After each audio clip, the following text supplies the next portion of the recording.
భక్తి టీవీ బృందం.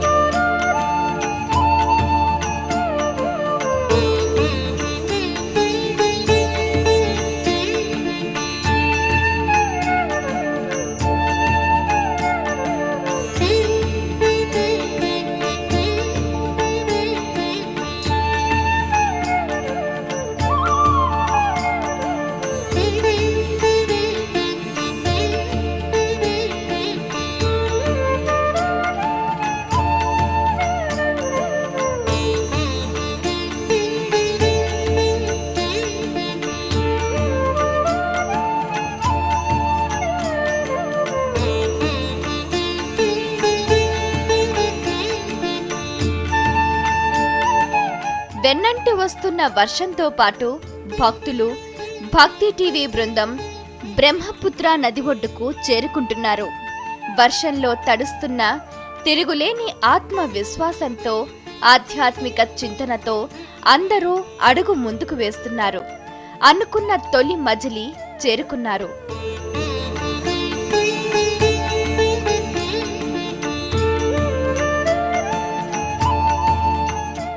రెండు పెద్ద పెద్ద మర పడవులలో ప్రయాణానికి సిద్ధమయ్యారు.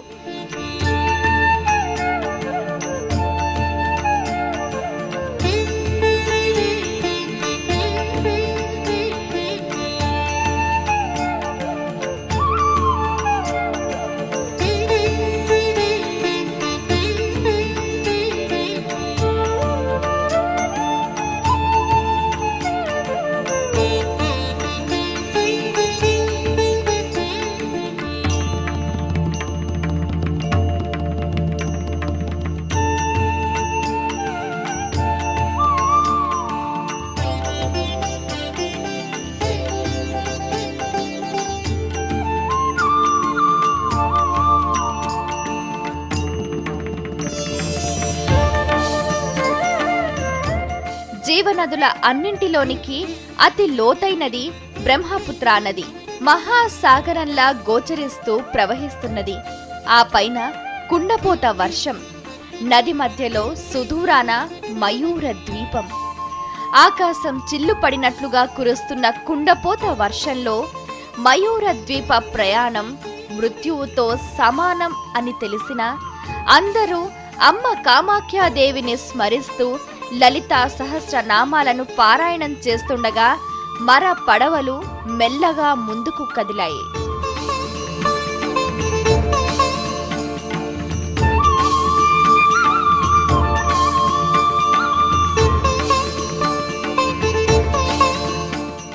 భక్తుల భక్తి సంకల్పం ముందు వర్ష తీవ్రత వీగిపోయింది. మంచు తెరలు కమ్మి కురుస్తున్న వర్షం కూడా తన హర్షాన్ని ప్రకటించింది కాబోలు. విచిత్రంగా వర్షం విశ్రమించింది. భక్తుల మయూర ద్వీప ప్రయాణానికి మార్గం సుగమం చేసింది.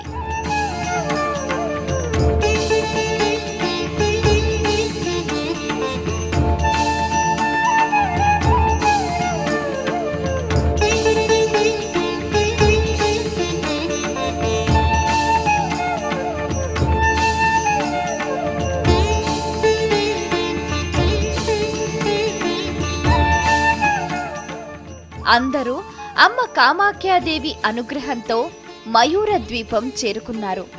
బ్రహ్మపుత్ర నది మధ్యలో పచ్చని వృక్షాలతో నిండిన ఒక చిన్నపాటి పర్వతం అది. అదే మహాదేవుని విహార క్షేత్రం మయూర ద్వీపం.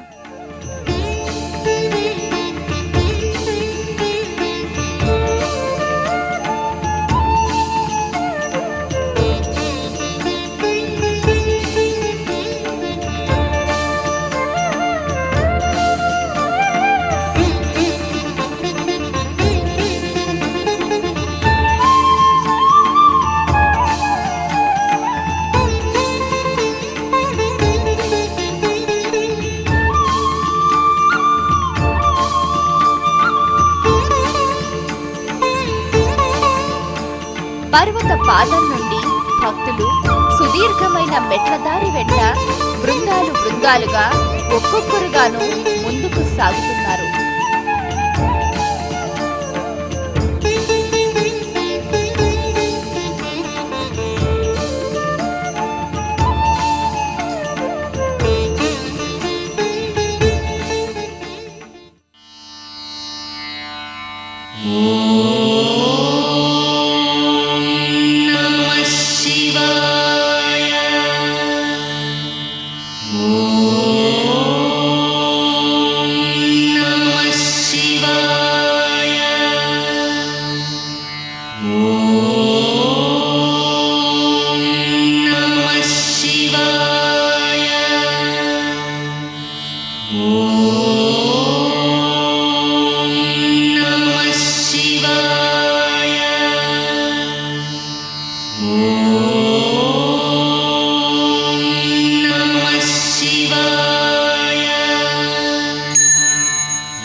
మయూర ద్వీపమంతా ఔషధ గుణ మొక్కలతో మహావృక్షాలతో నిండి ఉన్నది. ఇక్కడ వీచే గాలి తెమ్మెరలు భక్తుల మార్గాయాస బడలికను సైతం సునాయాసంగా దూరం చేస్తున్నాయి. మొండి వ్యాధులను కూడా మొదలంతా తెగనరికే ఔషధ గుణ వజ్రాయుధమే ఈ మలయ మారుత వీచికలు.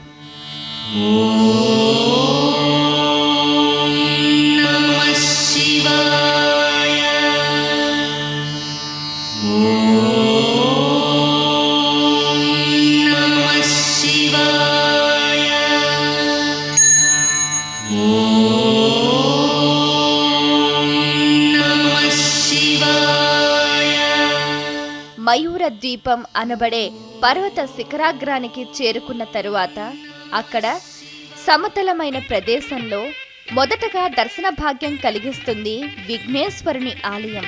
శరణు శరణు ఓ గణాధిపా, కరుణ చూడు మము గణాధిపా. శరణు శరణు ఓ గణాధిపా, కరుణ చూడు మము గణాధిపా.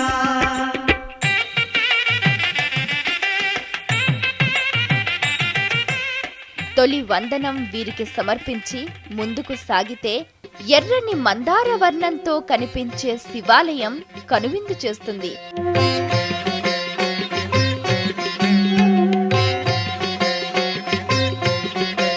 నమామీశమీశాన నిర్వాణ రూపం విభుం వ్యాపకం బ్రహ్మవేద స్వరూపం అజం నిర్గుణం నిర్వికల్పం నిరీహం చిదాకారమాకాశవాసం భజేహం.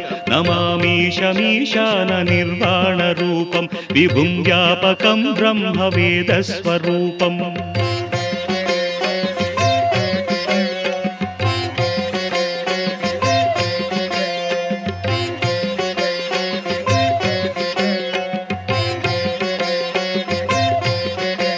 నిరాకారమోంకారమూలం తురీయం గిరాజ్ఞానగోతీతమీశం గిరీశం కరాళం మహాకాలకాలం కృపాలం గుణాగార సంసార సారం నతోహం.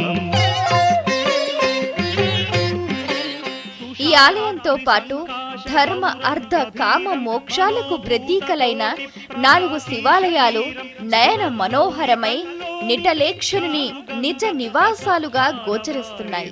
కంఠే భుజంగా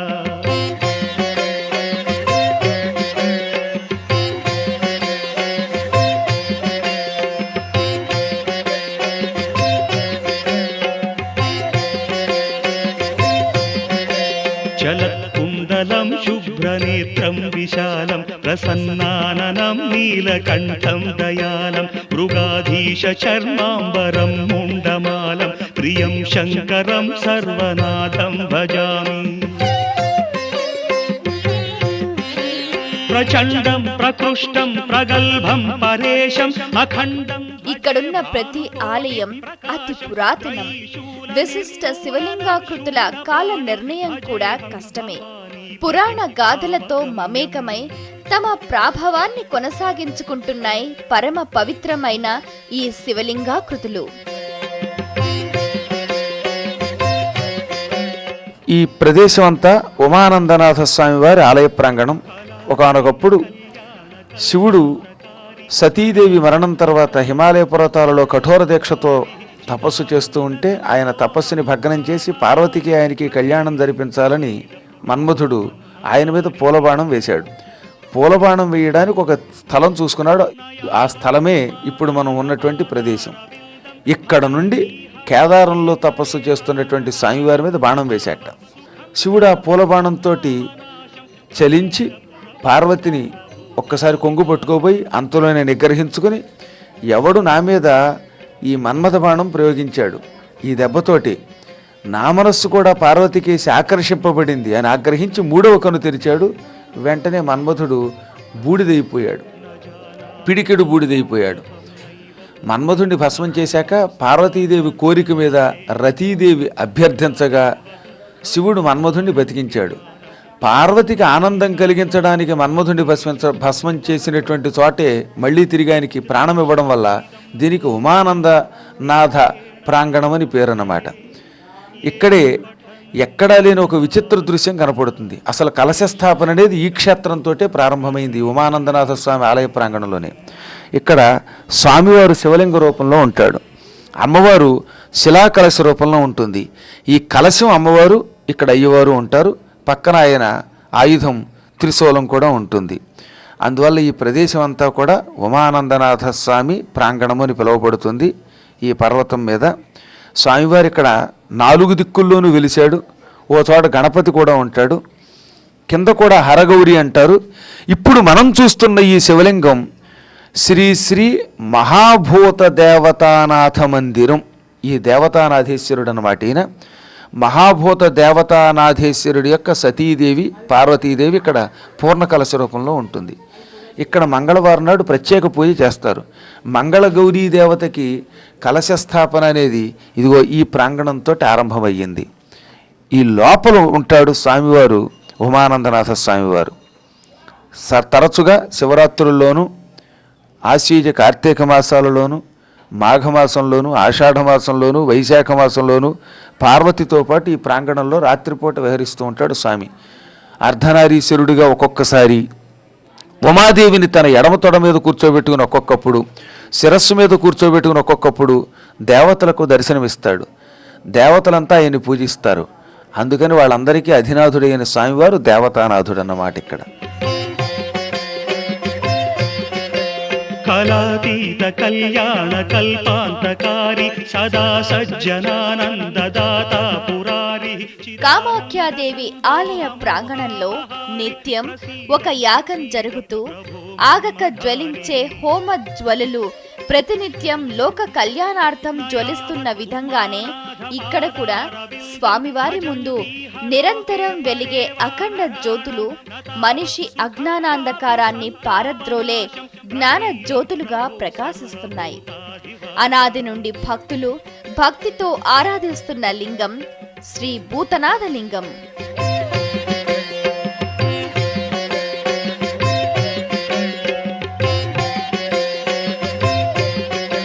న జానామి యోగం జపం నైవ పూజాం నతోహం సదా సర్వదా. ఇక్కడే మరొక ఆలయంలో కొలువైన స్వామివారు ఉమానంద స్వామిగా భక్తుల పూజలను అందుకుంటూ ఆర్తులను అనుగ్రహిస్తున్నారు. శంకర శశిధర గజ చర్మాంబర గంగాధర సుందర స్మరహర గౌరి మనోహర జయ పరమేశ్వర. శంకర శశిధర గజ చర్మాంబర గంగాధర సుందర స్మరహర గౌరి మనోహర జయ పరమేశ్వర. జయ జయ శంకర జయ విశ్వేశ్వర. జయ జయ శంకర జయ విశ్వేశ్వర. పూర్వం అసంఖ్యాకంగా నెమళ్ళు ఇక్కడ సంచరించేవని, పక్షుల కిలకిల రావాలతో, పుష్పజాతి పొదలతో, ఫల వృక్షాదులతో ఈ ద్వీపం నిండి ఉండటం వలన ఈ ద్వీపానికి మయూర ద్వీపం అని పేరొచ్చింది. ఇంతటి రమణీయమైన వన సోయగానికి ముక్తులై తరచు రతి మన్మధులు ఇక్కడ సంచరించేవారట. హిమగిరి వాసుడైన పరమేశ్వరుడు జగన్మాత అయిన పార్వతీదేవి కోరిక మేరకు ఉమానంద స్వామిగా ఇక్కడే ఎందుకు వెలిశారో, మయూర ద్వీపానికి వారు ఏ కారణం చేత ఎలా రావలసి వచ్చిందో ఆ పురాణ గాథల విశేషాలను ఇప్పుడు మనం తెలుసుకుందాం. ఓం నమ శివాయ. ఇప్పుడు మనం చూస్తున్న స్వామివారే ఉమానందనాథ స్వామివారు. కళ్యాణానికి ముందు పార్వతీదేవి కోరిక కోరింది. భార్యాభర్తలను దూరం చేస్తే ఎంత బాధో నేను చూశాను, నువ్వు అనుభవించావు. సతీ రూపంలో ఉన్నప్పుడు శరీరం విడిచిపెడితే నువ్వు ఏడ్చావు. ఇవాళ పాపం రతీదేవి తన భర్త కోసం గిలగల్లాడిపోతోంది. ఆ భర్తని బతికిస్తేనే నాకు ఆనందం, అప్పుడే మన పెళ్ళి అందుట. అందుకని ఆ క్షణమే స్వామివారు ఉమకి ఆనందం కలిగించడం కోసం కామదేవుణ్ణి మన్మధుణ్ణి బతికించాడు. వారి కళ్యాణానికి ఇక్కడే ప్రధానోత్సవం కూడా జరిగింది. ఇది స్థల పురాణం ఇక్కడ చెబుతున్నది. అందుకే ఈ ప్రదేశంలో ఉమాదేవికి ఆనందం కలిగించాడు కనుక స్వామిని ఉమానందనాథుడు అన్నారు. ఆ ప్రధాన విరాట్ స్వరూపం ఉమానందనాథ స్వామి యొక్క దివ్య లింగం ఇది. ఇక్కడ త్రిశూలధారణతో ఉన్న లింగం సంపూర్ణంగా పూలమాలలతోటి కింద వస్త్రంతో ఆచ్ఛాదితం చేయబడింది. ఈ మూల బయట అన్ని చోట్ల కూడా అమ్మవారి కళ్యాణం జరిగే ఉత్సవమూర్తులు కూడా ఉంటాయి. ఇక్కడ పానమట్టమే పార్వతీదేవి, శివలింగమే శివుడి యొక్క లింగ స్వరూపం, ఆయన యొక్క దివ్య స్వరూపం అన్నమాట. వినాశక విషముని గ్రోలిన కరుణ సాగరా ఋషిజన గణ ఘన మానస మందిర త్రిభువన పాలక లోక వినాశక విషముని గ్రోలిన కరుణ. బ్రహ్మపుత్ర నది మధ్యలో ఉన్న మయూర ద్వీపం సహజ సుందర ప్రకృతితో అలరారుతూ ఉండటమే కాక ఈనాటికి చెక్కు చెదరని అతి పురాతన ఆలయాలు, పురాణ గాథల వైభవానికి ప్రతీకలుగా నిలిచి దర్శన భాగ్యం కలిగిస్తున్నాయి. అమ్మ ఉమాదేవి మనసుకు ఆనందం కలిగించటానికి ఇక్కడ స్వామివారు ఉమానందుడుగా అవతరించటం, అంజనీ సుతుడైన ఆంజనేయుడు క్షేత్ర పాలకుడిగా ఉంటూ అరుదించే భక్తులకు అనుగ్రహ వరాలను ప్రసాదిస్తున్నారు. శ్రీ ఆంజనేయ స్వామివారి విగ్రహమూర్తి కూడా అతి పురాతనమైనదే. గగన మండల పర్వతం వరకు తన మేనిని విస్తరింపచేసుకుని సీతామాత ఎదుట తన విశ్వరూపాన్ని ప్రదర్శించిన పవనసుతుడు ఇక్కడ తన చిన్నిపాటి రూపంతో భక్తులకు దర్శన భాగ్యం కలిగిస్తున్నారు. వాయుపుత్రుని దర్శనం విజయ పరంపరలకు సోపానం. పూర్వం రామచంద్ర ప్రభు అరణ్యవాసానికి వచ్చినప్పుడు సీతారాములు అడవిలో దండకారణ్యంలో ఉన్నారు. సీతాదేవిని అపహరించేశాడు రావణాసురుడు. రాముడేమో సీత సీత అని దుఃఖిస్తూ క్రమంగా కిష్కిందకేసి వస్తున్నాడు. దారిలో చోట చెట్టు కింద కూర్చున్నట్ట రాముడు కళ్ళు మూసుకుని. ఇంతలో సతీదేవి శివుణ్ణి మీరేమిటి గొణుగుతున్నారంది. నేను రామనామం చేస్తున్నాను అన్నాడు ఆయన. రామనామం చేయడం ఏంటండి? భార్య దూరం అయిపోతే భార్య కోసం ఏడుస్తున్న రాముడు కూడా దేవుడు అంటే సాక్షాత్తు విష్ణుమూర్తే రాముడు అన్నట్టు శివుడు. నేను నమ్మనంది ఆవిడ. సరే నమ్మకపోతే నువ్వే పరీక్షించుకో అన్నాడు ఆయన. వెంటనే సతీదేవి భూలోకానికి వచ్చింది. సీతారూపంలో రాముడికి ఎదురుగుండా నిలబడింది. రాముడు కళ్ళు మూసుకున్నాడు మర్రి చెట్టు కింద. కళ్ళు విప్పకుండానే అమ్మా సతీదేవి శివుడిని విడిచిపెట్టి ఎందుకు వచ్చావమ్మా అన్నట్టు ఆయన. కళ్ళు కూడా విప్పకుండా. ఆవిడికి మతిపోయి రాముడు మానవుడు అనుకున్నాను, భార్య కోసం ఏడుస్తున్నాడు అనుకున్నాను. కళ్ళు కూడా విప్పకుండానే సీతారూపంలో ఉన్న నన్ను సతిగా గుర్తించాడు. ఈయన ఆదినారాయణుడిని కనిపెట్టి ఒక్క నమస్కారం చేసి అక్కడి నుంచి అదృశ్యమైపోయి శివుడి దగ్గరకు వచ్చింది. ఇదిగో నేను వద్దన్నా వినిపించుకోకుండా విష్ణుమూర్తి రాముడంటే వినకుండా ఆయన్ని పరీక్షించావు. ఇప్పటితో నీకు నాకు వియోగం వస్తుంది అన్నాడు ఆయన. అదిగో ఆ పాపం వల్లే సతీదేవి దక్షయజ్ఞంలో భస్మం అయిపోయింది. అసలు కథ అది. ఆ తర్వాత సతీ శరీరాన్ని విష్ణుమూర్తి ముక్కల ముక్కల కింద ఖండించడం బాణాలతో, అవి ముక్కలు భూమి మీద పడ్డం. ఆ ముక్కల్లో యోనిస్థానం పడినది ఇప్పుడు అస్సాంలో మనం గౌహతి దగ్గర ఉన్న కామరూపాదేవిగా ఇంత పూర్వం కూడా చెప్పుకున్నాం. ఆ కామరూపాదేవి ఆలయాన్ని చూస్తున్నప్పుడు అది నీలపర్వతం మీద పడింది. ఇదిగో ఆ తర్వాత శివుడు తన భార్య చేసిన అపచారానికి స్వామివారికి సేవ చేయడం కోసం ఆంజనేయుడి రూపంలో వచ్చాడు. అందుకే హనుమంతుని అష్టోత్తర శతనామాలలో ఓం రుద్రవీర్య సముద్భవాయ నమః అని ఉంటుంది. సాక్షాత్ పరమేశ్వరుడు రుద్రవీర్యాన్ని ఈ ఆంజనేయ రూపంలో తనంత తానే ఆవిష్కరింపజేసుకుని స్వామికి సేవ చేయడానికి ఇక్కడ క్షేత్రపాలకుడిగా వెలిశాడు. అదిగో ఆ క్షేత్రపాలకుడిని హనుమంతుడిని ఇక్కడ మనం చూస్తున్నాం. ఓం గంధర్వ విద్యాతత్వజ్ఞానాయ నమః. అఖిలాండ కోటి బ్రహ్మాండ నాయకి అయిన అమ్మ కామాఖ్యాదేవి పాద పద్మాలను భక్తితో సేవించుకోవటానికి బ్రహ్మదేవుడు ఏకంగా తన పుత్రుడిని నదిగా మార్చి ఇక్కడకు పంపటం జరిగింది. ఆ కారణం చేత ఇక్కడ ప్రవహించే ఈ నదికి బ్రహ్మపుత్ర నదిగా పేరు స్థిరపడిపోయింది. బ్రహ్మపుత్ర నది జీవనదులన్నింటిలోనూ అతి లోతైనది. అంతేకాదు చైనా, బంగ్లాదేశ్ వంటి పొరుగు దేశాల నుంచి కూడా ప్రవహించే అతి పొడవైన నది కూడా ఇదే. ఇలా ఎన్నో ప్రత్యేకతలు కలిగిన బ్రహ్మపుత్ర నది మధ్యలో పర్వతాకారం వంటి మయూర ద్వీపాన్ని, అక్కడ పురాణ గాథలతో అనుబంధం ఉన్న కొన్ని ఆలయాలను జన్మ సుకృతంగా దర్శించుకున్నాం. అనంతరం బ్రహ్మపుత్ర నదిలో నిలిపి ఉంచిన మర పడవల వద్దకు అమితానంద మనస్కులై భక్తులందరూ అక్కడికి చేరుకున్నారు. మహోన్నతమైన నీలాచల పర్వత పాదాలను తాకుతూ ప్రవహించే అతి వెడల్పైన నది కూడా బ్రహ్మపుత్ర నదియే. మయూర ద్వీపం నుండి బ్రహ్మపుత్ర నదిలో మరికొంత దూరం మర పడవలతో ప్రయాణిస్తే మరొక అద్భుత ద్వీపం అశ్వక్రాంత ద్వీపం చేరుకోవచ్చు. ఇక్కడ శ్రీ మహావిష్ణువుని అతి పురాతనమైన ఆలయం ఉంది. మరెక్కడా లేనటువంటి శ్రీ మహావిష్ణువు సాలగ్రామ విగ్రహమూర్తి కూడా ఇక్కడే ఉంది. ఆ దిశగా పడవలలో పయనం కొనసాగుతున్నది. రెట్టించిన ఉత్సాహంతో అశ్వక్రాంత ద్వీపం వైపు సాగిపోతూ మరో సాహసయాత్ర చేస్తున్నారు ప్రణవపీఠం సభ్యులు. వారితో కలిసి ముందుకు సాగుతున్నది భక్తి టీవీ బృందం కూడా.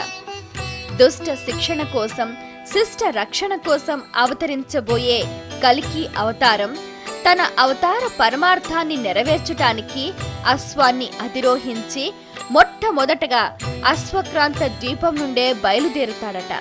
ఆ విశేషాలు వచ్చే వారం తెలుసుకుందాం. ఓం శ్రీ ఉమానంద స్వామియే నమః.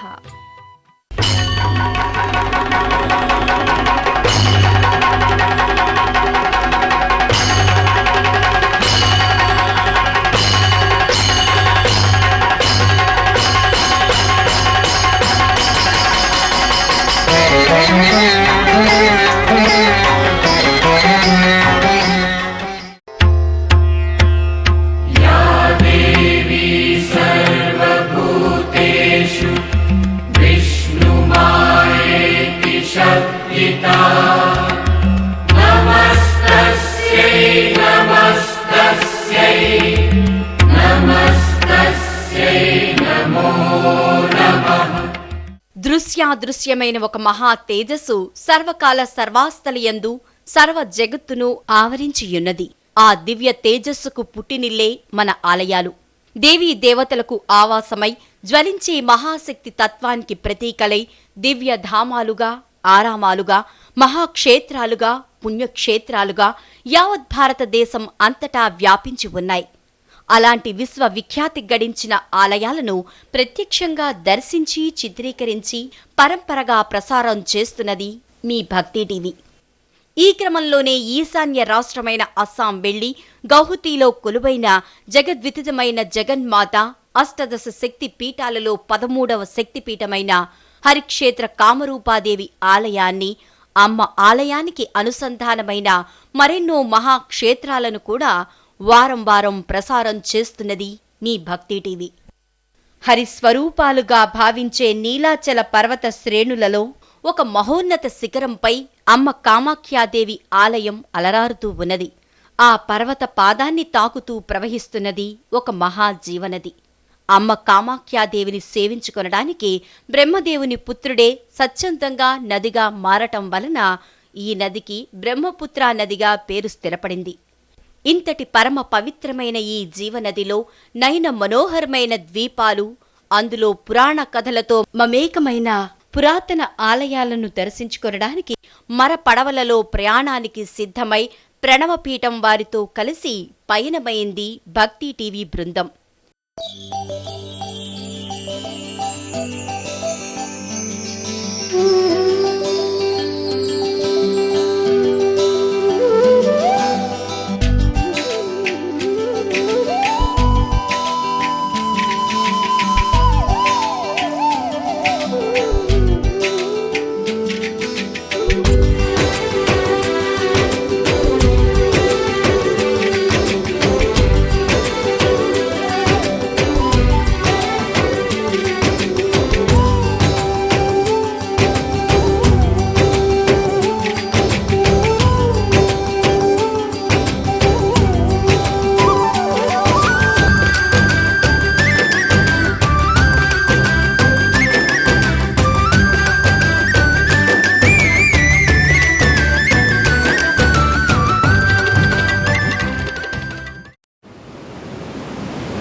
గమనంతో పాటు అతి లోతైనది, అతి వెడల్పైన బ్రహ్మపుత్ర నదిలో కొద్దిసేపు ప్రయాణం. అనంతరం దగ్గరగా నది మధ్యలో ఒక మహాపర్వతం గోచరిస్తున్నది.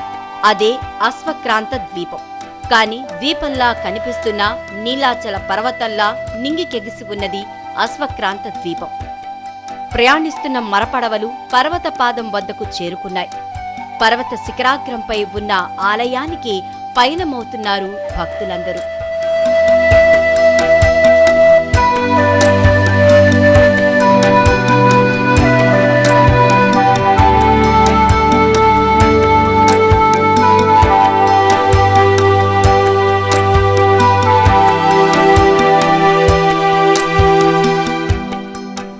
దట్టమైన పొదలు, మహావృక్షాల నడుమ వంపులు తిరిగిన బాటలు, వనసోయగాలు తిలకిస్తూ ముందుకు పయనిస్తుంటే మెట్లదారి కనిపిస్తుంది.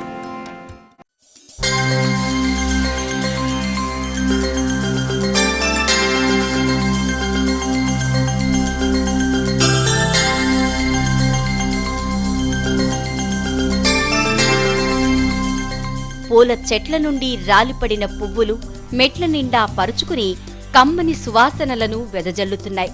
భక్తుల మార్గాయాస బడలికను సైతం దూరం చేస్తున్నాయి. మహావృక్షాల ఛాయన మెట్లదారి వెంట భక్తుల ప్రయాణం మెల్లగా కొనసాగుతూనే ఉంటుంది.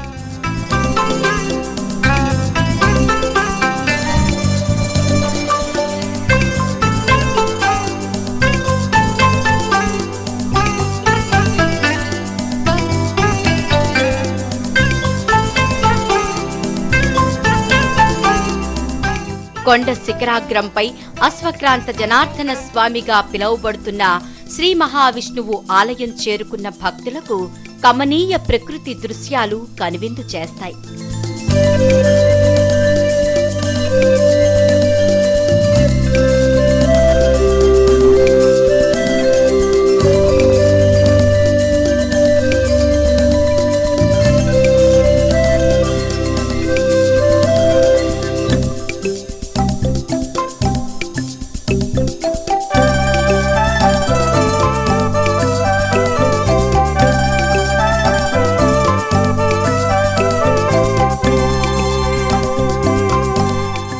అశ్వక్రాంత ద్వీపమనబడే ఈ పర్వతాన్ని చుట్టి ప్రవహిస్తున్నది బ్రహ్మపుత్రా నది. బ్రహ్మపుత్రా నది ఒడ్డున ఉన్న గౌహతి పట్టణం. ఆ మహానదిలో క్రితం వారం దర్శించుకున్న మహిమాన్విత మయూర ద్వీపం.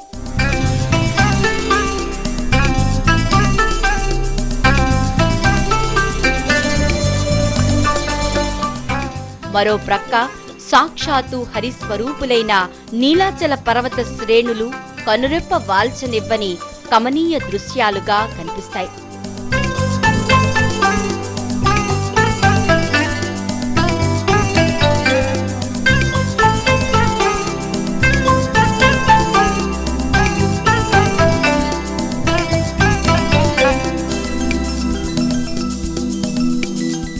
ఇక ఇక్కడున్న శ్రీ మహావిష్ణువు ఆలయం చూడగానే అతి పురాతన ఆలయమని ఖచ్చితంగా నిర్ధారణకు వస్తారు.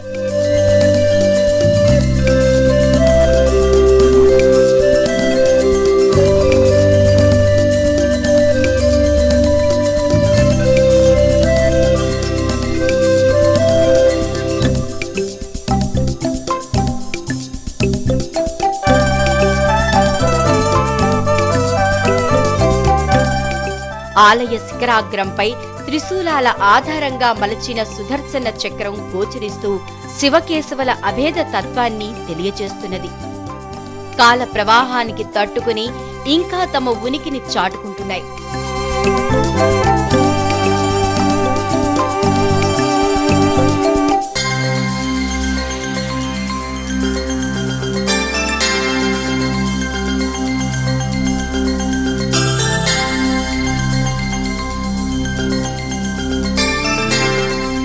ప్రధాన ఆలయం గోడలపై ఉన్న శిల్పాలు, నగిషీలు చెక్కిన శిల్ప తోరణాలు, మహావిష్ణువు అవతార మూర్తులు, మత్స్యావతారం, కూర్మావతారం, నృసింహ అవతారం, వామనావతారం, కల్కి అవతారం ఇలా సర్వదేవతా మూర్తులు ఆలయ గోడలపై కొలువుదీరి ఉన్నాయి.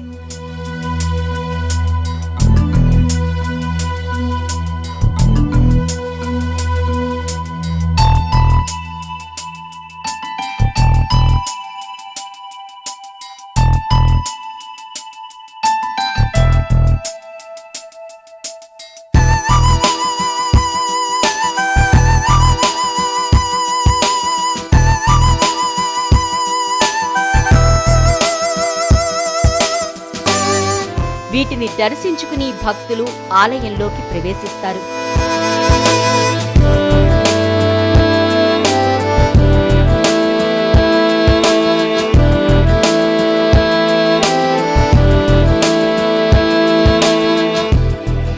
ఆలయం లోపల 2 మందిరాలున్నాయి. మొదటి మందిరంలో మురళీకృష్ణుడు పిల్లన గ్రోవిపై రాగాలు పలికిస్తూ తలపై ముడివేసుకున్న కురులతో బ్రహ్మాండములన్నీయూ తన చిన్న బొజ్జలో దాచుకున్న చిన్ని కృష్ణుడిగా దర్శన భాగ్యం కలిగిస్తాడు.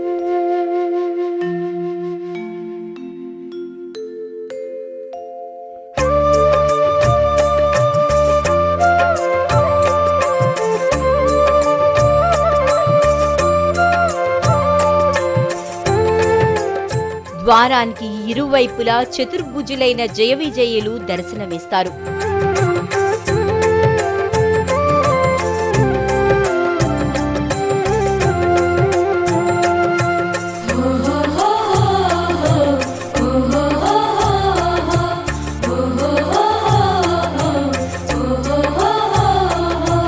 కృష్ణ కృష్ణ కృష్ణ కృష్ణ కృష్ణ గోవింద గోపాల కృష్ణ కృష్ణ కృష్ణ కృష్ణ కృష్ణ గోవింద బాలకృష్ణుణ్ణి దర్శించుకుని 2వ మందిరమైన ప్రధాన గర్భాలయంలోకి ప్రవేశిస్తాం. ఇక్కడే అరుదైన పెద్ద శాలిగ్రామ శిలలో అశ్వక్రాంత జనార్దన స్వామి దివ్య దర్శనం కలిగిస్తారు.